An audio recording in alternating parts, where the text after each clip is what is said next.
Okay, how we going, folks? Welcome back to the Nightmare Cabin. We are carrying on with our Samurai season. I haven't finished the Hagakure yet. I did say in the last video that I was going to be doing a review of this book, and I was going to give the films a break, but I've gone and done the complete opposite. So I've not quite finished this yet. I'm 100 pages in. I'd like to have been further along, but I've been chipping away, and like I say, 100 pages in. So what we're going to be talking about tonight is the Samurai Trilogy, which I've just watched. I watched 1 last night and 2 and 3 back to back tonight. And what I have managed to do in the meantime is get through the first 2 volumes of Vagabond, which is the manga that is based on the book by Musashi. What shall I say? Miyamoto Musashi. So, for those that know, you already know, but let's do a brief recap. Right. So, Miyamoto Musashi is arguably the most famous samurai warrior in history. He wrote this book, the Book of the Five Rings. There's a really big book called Musashi, world famous book, which is a biography of him. And that is what these 3 films are based on, as well as this manga. So I think there's 12 volumes of this, or 14. I can't remember. When I finished all 12, and I have been getting through these quite rapidly, actually, I'll cover the whole thing. When I get when I get to climb this mountain, I'll be doing this as well. I'll probably do Book of the Five Rings next because it's the smaller book. But next up, I'll be doing a review of the Hagakure. But in the meantime, let's talk about these 3 films. So, yeah, that's what I've been up to. I've been plugging away in the background, slowly but surely. And yeah, so these 3 films, obviously last week we did the Akira Kurosawa box set. So I did the 5 films on there. Feel free, if this is your first video, go back and watch them. And, well, the big difference is that this is the first film I've watched so far in this season that had colour. And but familiarity. The star of these 3 films, I'm going to get his name up so I don't butcher. It's, yeah. Toshiro Mifune. There you go. So he's starred in all 5 of these Akira Kurosawa films. I think the Hidden Fortress is the one he arguably. Well, no, he still stars in it, doesn't he? But he's not the main character. He's more of the Han Solo character.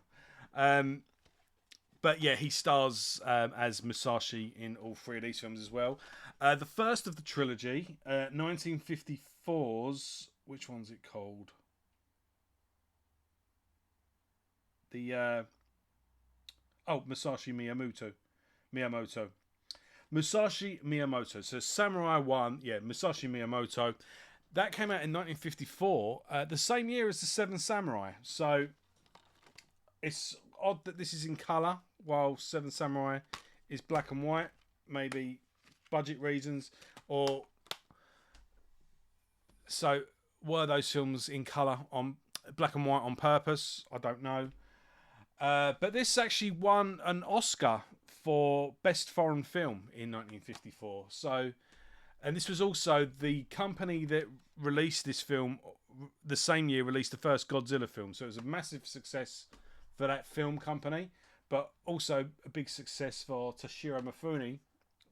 I actually said that without reading it for the first time, because he did 7 Samurai and this the same year. But I think he was already he was an established actor at this point. But I think this is where he was sort of catapulted into stardom.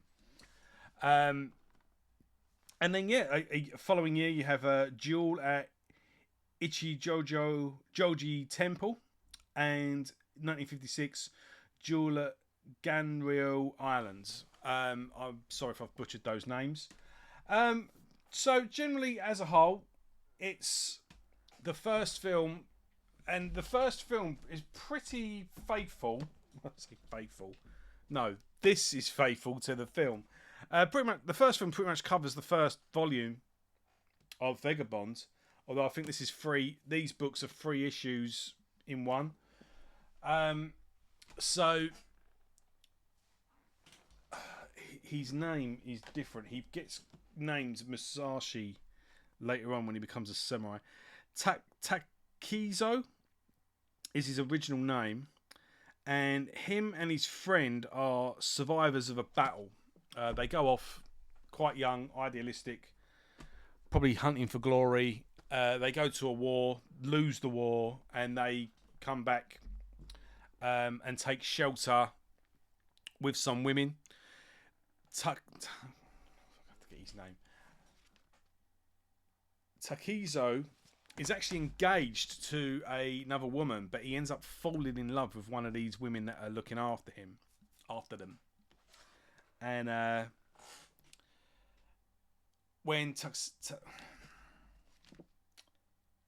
Takizo goes to tell the family, there's no point in waiting for him. He's found another woman. They kind of blame him for it and turn on him.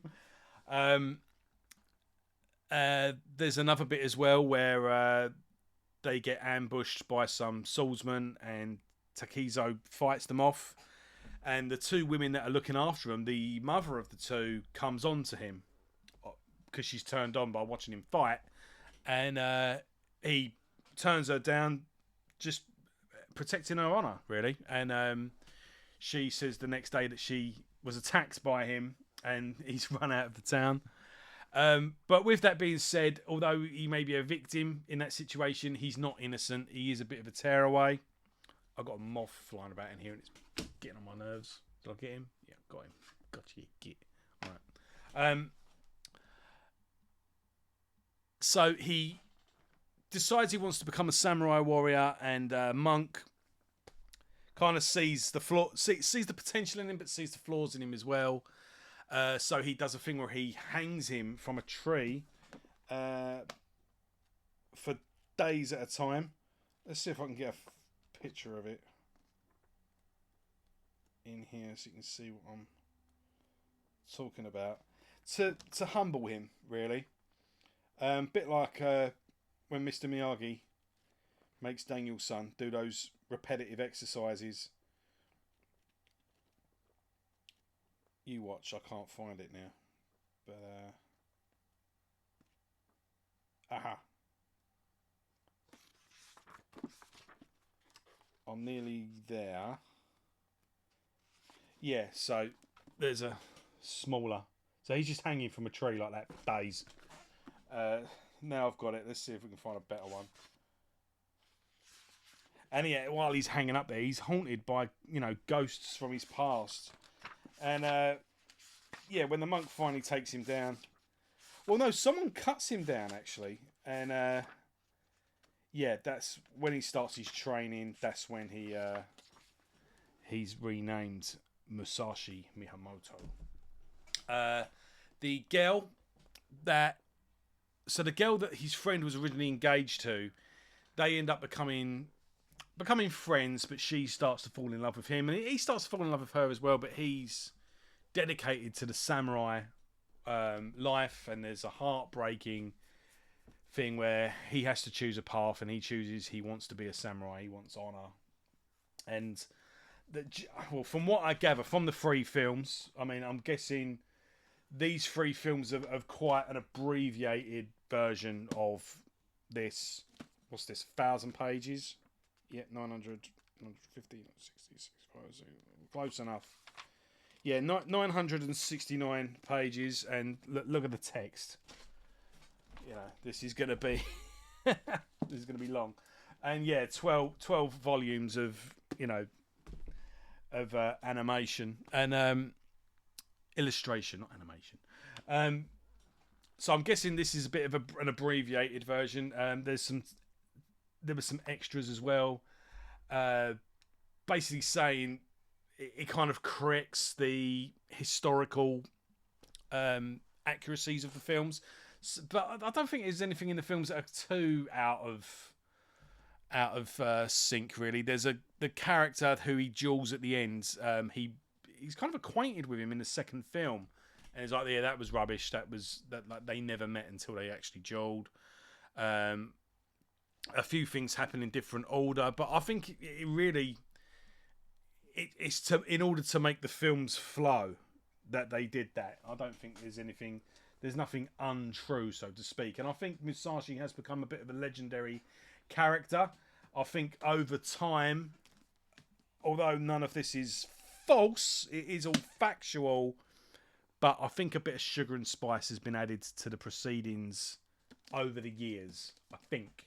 So that's where he has become legend. I think that's what legend really is. It's not a fictional story, but it's been tweaked, for a story's sake. It's a true story, but not factual. True but not factual, I think is the best way to sum up a legend. Whilst a myth is a story that, whether it's true or not, is irrelevant. I.e. Beowulf. The point remains the same. The Iliad, things like that. Although historically, the Iliad, there was a war, but the gods and a bit of sugar and spice added to a factual event. You get what I'm talking about. Anyway, so what are these films like? Well, they're glorious. Is what they are in short. Stunningly beautiful to look at. You kind of see as well, especially most notably, really in the first film, it's kind of like a set with the sun, like the backgrounds is a set, but gorgeous looking and not cheap looking. We're not talking Doctor Who. We're talking Gone with the Wind, and it's beautiful to look at. Beautiful music. It's 1950s. One of the things you appreciate when you watch like older films, Gone with the Wind is a prime example. Actually, you just at the end you just sigh. You just left there like, don't make them like that anymore, do they? And this is one of those films. Most notably, though, I mean, this is the trilogy, by the way, released on Criterion, the Criterion Collection, the most pompous, overpriced DVD company on the market, it must be said. For all the pomp, Arrow Films wipe the floor with Criterion. Whatever your favourite film is, you want Arrow Films to eventually release an edition of it, because they pack it with extras. They lovingly put together a nice book, a new artwork, or the original poster, so you can flip the artwork. It's made with love by the fans for the fans. Criterion is a poncy art gallery of a film collection reissue company. This is the thing as well. They reissue films. Yeah, they do nice prints and all the rest of it, but they reissue films and they act like it was them that made them. Yeah, I don't like Criterion. Yeah, Godzilla box set was good though. Apart from that, I bought that for my younger son, and because he got into the new Godzilla films, so I got him that big comic book looking thing, and that weren't bad in all fairness. I'm rambling. Let's get on with this. Of course, Toshiro Mifune is awesome as always. It's quite good how he's quite how they age him. He's quite young. I say age. His last final big duel where he then sort of stepped back and concentrated more on being an artist, and he had very few duels after that, and he never killed anyone after that, I believe. So that was his last big fight. He was 29. So he's sort of over the trilogy. It covers him from 17 to 29, and I would have liked to have a bit more of a Hollywood ending. I suppose I'll get back to that. So the first one, he's young, idealistic. He wants to become a samurai, and then the second one is he's learning as a samurai, and he's there's different. He takes on this school. He goes into the school and just beats the shit out of everyone, burns one down. There's a pretty good bit towards the end as well where he it's not so much he makes the enemies make him as well. No one's, again, the whole samurai thing, everyone's always challenging each other to duels and whatnot. But he ends up getting ambushed at the end. He thinks he's walking into a duel, and he ends up getting ambushed by about 80 warriors, and he fights them all off. That's really cool. But one notable thing about this is the lack of gore. Um, the fights aren't quite as John Woo as samurai films would go on to make. So there's not very much gore. There's no severed limbs, spurting blood like we spoke about with Sanjiro, or what would go on to be like Kill Bill and whatnot. This isn't Lone Wolf and Cub. It's that would come later in the more elaborate sword fighting sequences. It more sort of radically choreographed. That comes later. They're quite basic fight scenes, but the point of this film is more the drama that leads to it and the lessons learnt from it. And then so he has this on-off relationship with Otsu, I think her name is, where she loves him. She lays it on the line, but he wants to be a samurai warrior, and he has to make the decision. Like you can't serve two masters. You can't live two lives, and he makes his decision. And but it's kind of left open that he may come back to her at another time. And there's another one as well. I think it's one of the girl whose mother comes onto him and then accuses him of rape. She comes back into it as well later on, and she says she's in love with him as well. So at one point, he's got these two women at different times literally crying in his lap, begging for him to love them, and he's just like, no, I am a samurai, because he's based. There was one funny bit as well. I was thinking, oh God, please don't. That'd be brilliant if she says it. She's crying, and they're on like this beach. He's like, you're being illogical. And she goes, I am a woman. And I was like, she's not going to say, of course I'm illogical, because she doesn't. I can't remember what she says now, but it was right. I'll come back to it actually. He's going off to a duel, and she's begging him not to go, basically. And he's going, you're being illogical. And she goes, I am a woman. And I thought she was going to say cult, but no, she says, like, I'm a woman who's in love. Da, da, da, da. It's very nice. So the third film, the sort of film accumulates with him being ambushed, and he fights them all off. And the villain from the third film, he's in the second film, and it seems like they're quite acquainted. It's like they're almost friends at one point. In fact, when he's being ambushed and he's fighting all the people, he stands by and watches. And I'm thought for a second that he was going to join in. Like, he'd go back to back with him and go, I will fight by your side, and they'll kick ass together. But they leave on good terms, as far as I'm aware. At the end of that film, he wishes him good luck as he leaves, because again, this is the thing. So Otsu or whatever her name is, she comes onto him again, or expresses her love to him again, and he basically tries it on with her. And then she turns him down, and he's like, I'm getting mixed signals here. And that's when he goes, I forbid all future love, And that's when he walks away, and the guy wishes him luck. So in the third film, when he challenges him to a duel, I think it's more of a case of it's basically it's you and me that's left. We're both the best, and we've got to find out who's who, basically, because it's all about fighting for honor and being the best swordsman you can be, and it's just proving it to yourself, really. But I think the whole point of the story, or the whole journey that we go on throughout the books, the mangas, and the films, is that he starts off idealistic and hungry for fame and hungry for glory, whilst at the end of his life he's more humbled, more spiritual, more balanced. And it's that journey of young beating chest to being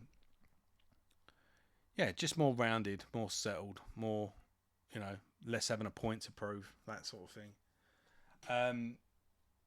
So there's in the third film, he settles in a village with a farm. Um, he's got his young protege with him as well. I think that the protege, did he come into it the first film or second film, where he says like, I want you to teach me. I want to be your apprentice. He goes, I haven't got an apprentice. I'm still learning myself. He goes, well, I'm an orphan. I've got nowhere to go, so we can learn together. And that boy grows up throughout the films. So he's on this farm with the boy. He's got another little guy helping him out as well, a tribe want to kill him.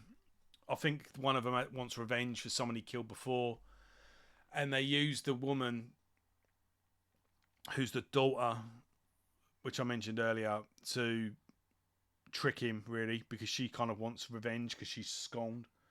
Although she does have a redemption arc. When it does kick, they say light a hut on fire, and then that will be when we come in. And she ends up fighting with Utso. She's like, well, if you want him so much, you can fight for him. And then when they come in, they go to get Utso, and she ends up saving her. And as she's dying, she goes, like, I've been rotten. I've been, the way I've been acting has been terrible.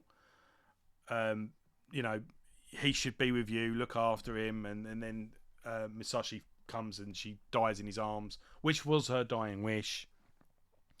And then, so that concludes, and then the guy from the second film challenges him to a duel. In fact, he challenges him at the beginning of the film, but the duel gets postponed and then postponed again. So they both postpone it each.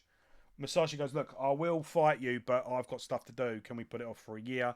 And then he goes, he says, I've taken on a job at a samurai school.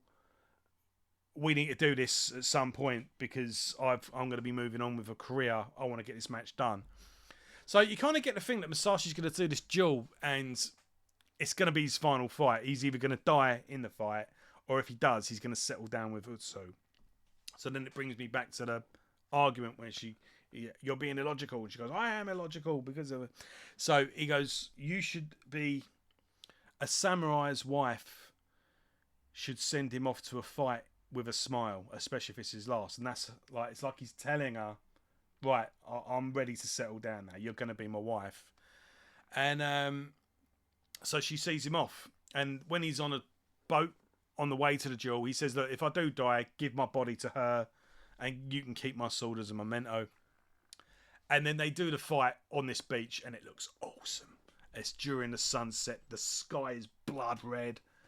And I don't know if it's something that was apparent, but Musashi stays in the water. He's like only up to about his heels, but he's splashing in the water as he's running.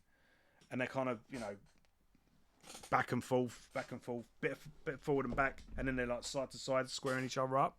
And he stays with his feet in the water, but the sun is behind him, and you can kind of see the sun as it's, he's there, and then as the sort of sun comes out, it goes straight in the guy's eyes.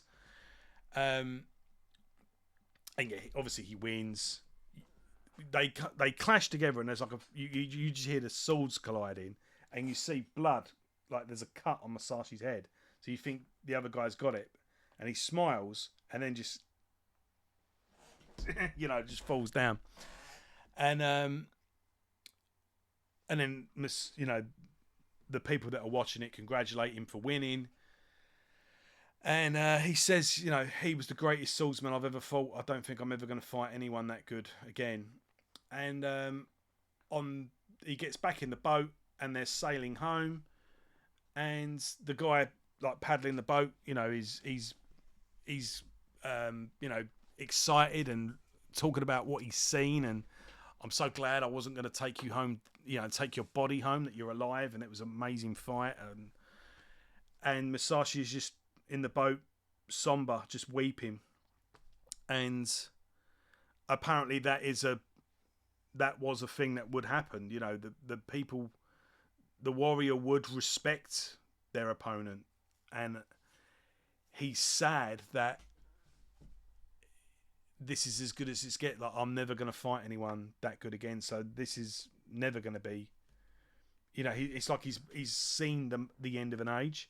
Now, I, sentimental me, would have liked him to come home and he'd be hugging Utsu and they'd settled down and lived happily ever after, and that would have, you know, they would have hugged on the beach with the sunset in the background, and then it would have come up the end with a da da da da, you know.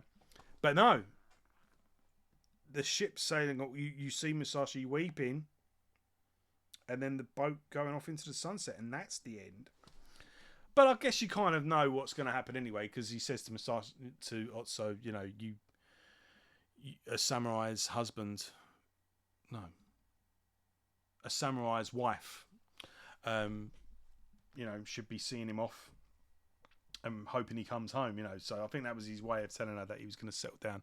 Did they settle down? I don't know. I'll have to read the book. I hope they did. I hope they had children and lived happily ever after. But I do know he went on to be an artist. I think he had a school, and he did write the Book of the Five Rings. It like as a parting gift to his students. It was like he was old and went, right, here's everything I know. Ta-da, and died. So yeah, well, yeah, not quite as thingy as that, but yeah, no, a great little trilogy. Beautifully filmed, you know, just the colours, the settings, the buildings, the clothes. Yeah, it just looks great, but very quite tame in terms of violence for today's standards. I think a lot of people would be shocked at that, but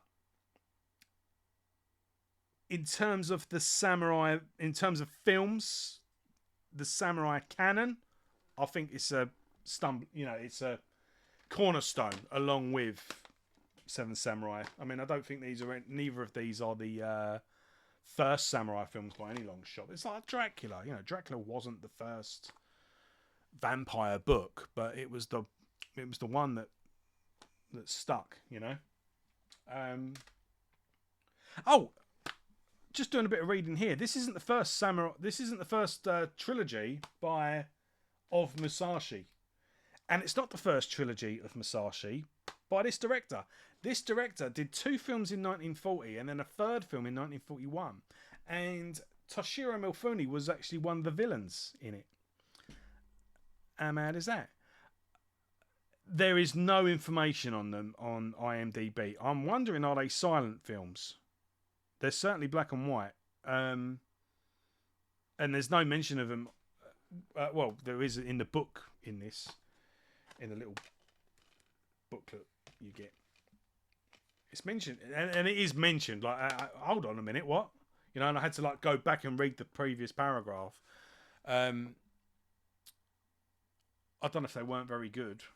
But, yeah. He did them in 1940 and 1942, and these are 1954 to 1956. So 10 years previously, he'd already made another trilogy. Apparently, this is a remake of them, obviously, and they're still based on this book. But I'll be interested to watch them, definitely.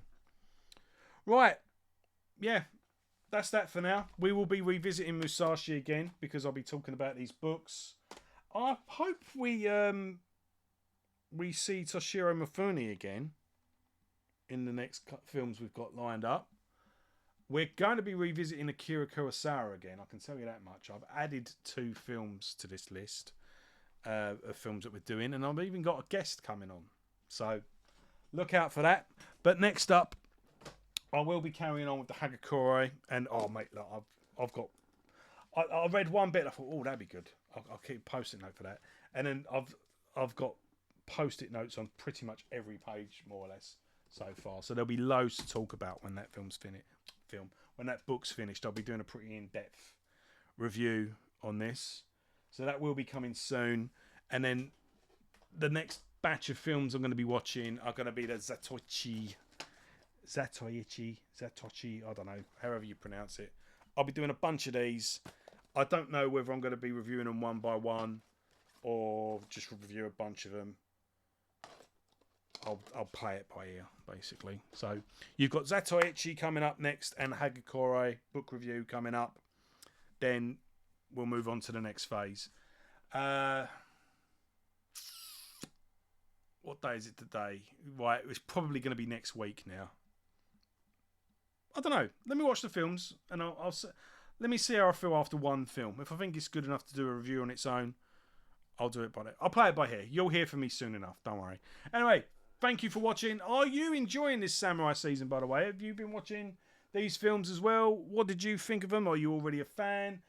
And again, if there's... Go back and watch the original video where I announced them, where I go through the DVDs that we're going to be doing. And if there's a film that you like, a samurai film that you like, that you think I'm missing or you recommend, stick it in the comments and let me know. And have you read Vagabond? Or any of these books? Let me know. And yeah, I'll see you later. Take care for now.